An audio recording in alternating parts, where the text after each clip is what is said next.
आज का सूत्र मैं दे रहा हूं आपको, स्थिर मस्तिष्क, कूल माइंड। तो मस्तिष्क के ऊपर एक कोटेशन है कि युवा व्यक्ति या जोश से भरा व्यक्ति या मनुष्य वह है जिसका मस्तिष्क ठंडा है, रक्त गर्म है और हृदय नरम है। उसको युवा भी कहा गया है, उसको मनुष्य भी कहा गया है। कई लोगों का रक्त ठंडा होता है लेकिन दिमाग गर्म होता है। तो दिमाग रखना है ठंडा, खून रखना है गर्म और हृदय करना है नरम। और उसी से ये सूत्र निकला हुआ है, ठंडा मस्तिष्क कूल माइंड, मतलब स्थिर मस्तिष्क। बहुत छोटा सा शब्द है लेकिन आपके लिए बहुत काम का है, खास करके प्रीलिम्स के लिए, प्रीलिम्स एग्जाम के लिए बहुत ही ज्यादा काम का है। कई बार आप कोई चीज खोज रहे होते हैं जबकि दूसरा आकर के बहुत आसानी से बता देता है, जबकि आप ढूंढ रहे होते हैं। या आप ही अगर ठंडे मस्तिष्क से 1 मिनट के लिए ढूंढना अपन बंद कर दें तो दिखने लगती है वो चीज हमको, क्योंकि हमने दिमाग को व्यस्त कर रखा था, अनावश्यक उसको परेशान कर रखा था, इस वजह से वो वस्तु दिखाई नहीं देती। एक चीज तो ये ध्यान रखिए कि परीक्षा में जो भी प्रश्न दिया जा रहा है वो सॉल्व करने के लिए दिया जा रहा है, आपको परेशान करने के लिए नहीं दिया जा रहा है। इसका मतलब उसका सॉल्यूशन मौजूद है और उसका सॉल्यूशन वहीं पर है, आपके सामने ही है।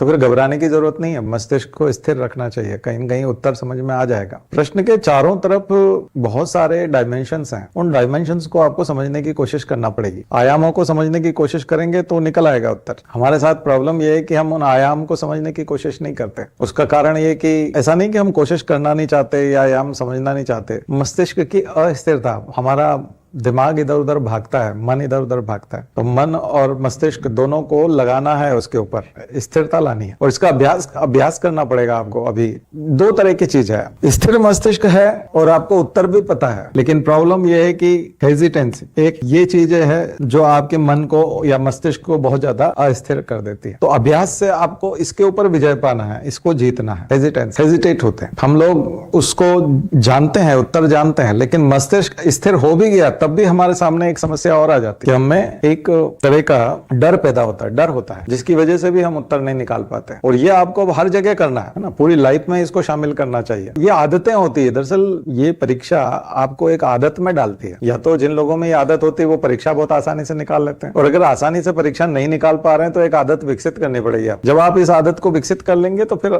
जीवन की बहुत सारी समस्याएं आराम से आप हल कर पाएंगे, उसके उत्तर आपको समझ में आएंगे। तो स्थिर मस्तिष्क, मस्तिष्क की स्थिरता, एक हमारे कारण से मस्तिष्क की अस्थिरता होती है बाहरी कारणों से, और एक अभ्यास नहीं होने के कारण होती है। तो सबसे पहले बाहरी कारणों को समाप्त करिए। मैंने आपको बताया था कि यदि आपका किसी से अफेयर चल रहा है और आप चिंतित हैं, घर वालों को नहीं पता है या और कुछ इस प्रकार की चीजें हैं, तो वो चीजें आपको बहुत ज्यादा डवाडोल करेगी, मन तब स्थिर नहीं रह पाता। या बाहर से कोई आपको धमकी दे रहा है, आपने कर्जा ले रखा है और वो पैसे वसूली के लिए धमकी देता रहता है, तो तब भी थोड़ी मानसिक स्थिरता नहीं रहती। हम चाह करके भी मन नहीं लगा, ना हम पूजा पाठ में मन लगा पाएंगे, ना हम ध्यान कर पाएंगे, ना ठीक से व्यायाम कर पाएंगे, ना पढ़ाई होगी। तो ये सब चीजें, बाहरी कारणों को तो समाप्त करिए, बाहरी कारणों को आपको समाप्त करना पड़ेगा, क्योंकि अगर वो कारण मौजूद है तो फिर मन की स्थिरता के बाह्य कारक हैं, एक्सटर्नल फैक्टर हैं। इंटरनल फैक्टर होती है आपका मन, आपके मस्तिष्क का अभ्यास न होना। यहाँ कुछ प्रेरणाएं काम करती हैं, इंस्पिरेशन काम करती हैं। कई बार हम अपने माता पिता की स्थिति को देखते हैं तो हम थोड़ा चिंतित होते हैं, तो हम सोचते हैं कि बहुत जल्दी हम इन परिस्थितियों को बदल देंगे, तो इसलिए आप हार्ड वर्क करते हैं, तो उससे भी मानसिक स्थिरता आती है। अंदर तो प्रेरणाएं काम करती है। कई बार इस प्रकार की स्थिति नहीं है, माता पिता बहुत अच्छी स्थिति में है और कोई प्रेरणा नहीं आ रही है, तो फिर आप प्रेरणा विकसित करिए कि मुझे अपनी जो बची हुई जिंदगी है वो बहुत जबरदस्त जीनी है, और इस तरीके से जीनी है कि दुनिया मुझे जाने,